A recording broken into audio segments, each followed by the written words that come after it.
Ubi Societas Ibi Ius, di mana ada masyarakat, di situ ada hukum. Assalamualaikum warahmatullahi wabarakatuh. Sebelum menjelaskan mengenai tema yang menjadi program kerja saya, izinkan saya terlebih dahulu untuk memaparkan apa yang dimaksud dengan COVID-19 itu sendiri. Jadi, COVID-19 merupakan virus yang menyerang sistem pernapasan sehingga dapat menyebabkan gejala seperti demam, batuk, dan sesak napas. Virus ini juga dapat menyebabkan gangguan berat seperti gagal ginjal dan bahkan kematian. Saat ini Indonesia digemparkan dengan banyaknya warga negara Indonesia yang terkena virus corona yang semakin hari kian mengkhawatirkan, sehingga dibutuhkan peran bersama untuk saling peduli baik dari pemerintah maupun seluruh lapisan masyarakat. Marcus Tullius Cicero mengatakan, Salus Populi Supremax Lex Esto, yang artinya keselamatan rakyat merupakan hukum yang tertinggi.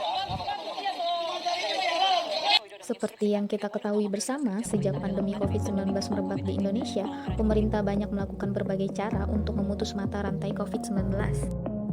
Diketahui dalam menghadapi pandemi, pemerintah memiliki 3 program prioritas, yakni 1. Memfokuskan dan menggerakkan semua sumber daya negara untuk mengendalikan, mencegah, dan mengobati masyarakat yang terkena COVID-19.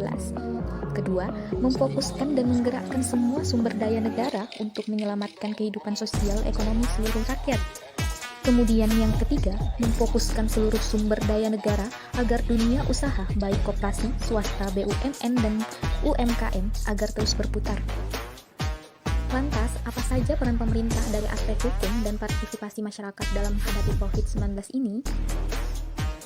Banyaknya warga negara Indonesia di tiap-tiap provinsi yang terkena virus COVID-19 membuat pemerintah memutar otak untuk mencari jitu dalam mengatasi dan memutus mata rantai penyebaran COVID-19 ini, karena dengan adanya langkah dan strategi yang tepat, seharusnya pandemi ini bisa diatasi. Sejauh ini, terdapat 9 produk hukum Presiden Joko Widodo untuk mengatasi COVID-19. Yang pertama, Keputusan Presiden Nomor 7 Tahun 2020 tentang gugus tugas percepatan penanganan COVID-19 yang dikeluarkan pada tanggal 13 Maret. Keputusan Presiden ini merupakan keputusan Presiden pertama yang diterbitkan dan dalam selang 1 minggu direvisi dan juga ditambahkan beberapa pasal dalam keputusan Presiden yang baru. Yang kedua, Keputusan Presiden Nomor 9 Tahun 2020 tentang perubahan atas Keputusan Presiden Nomor 7 Tahun 2020 yang dikeluarkan pada tanggal 20 Maret. Dalam keputusan Presiden ini, salah satu yang diubah yakni terkait susunan keanggotaan. Selain itu juga terkait pendanaan dan izin tata niaga impor barang yang digunakan untuk penanganan COVID-19. Pada tanggal 22 Maret dikeluarkan Instruksi Presiden Nomor 4 Tahun 2020 tentang refocusing kegiatan realokasi anggaran serta pengadaan barang dan jasa dalam rangka percepatan penanganan COVID-19. Kemudian pada tanggal 31 Maret, ada 4 kebijakan yang ditetapkan dan ditandatangani pada hari itu juga. Yang pertama, Keputusan Presiden Nomor 11 Tahun 2020 tentang penetapan kedaruratan masyarakat COVID-19.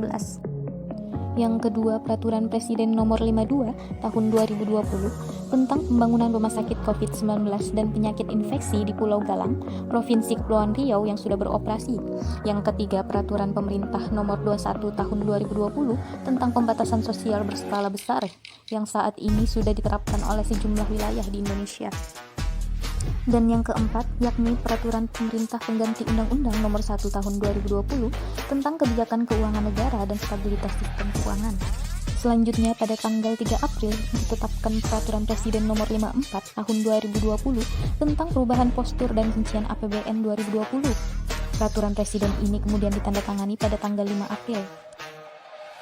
Yang terakhir pada tanggal 13 April, yakni Keputusan Presiden Nomor 12 Tahun 2020 tentang penetapan penyebaran wabah COVID-19 sebagai bencana nasional. Pada akhirnya wabah ini pun ditetapkan sebagai bencana nasional.